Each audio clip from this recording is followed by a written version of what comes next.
دكتور مسك.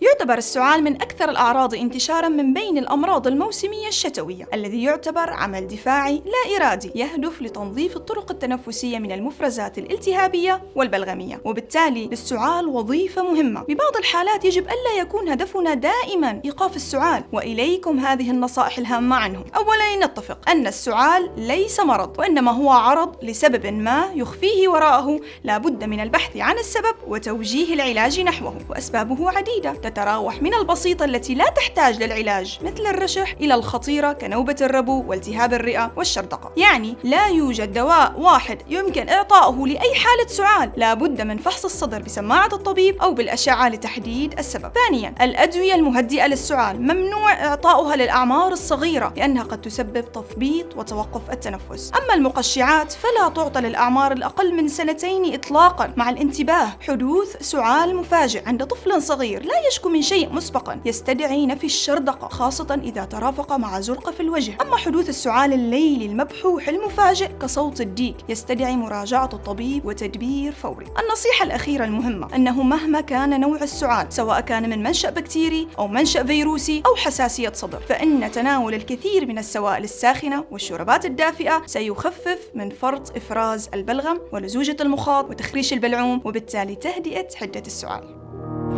دكتور مسك.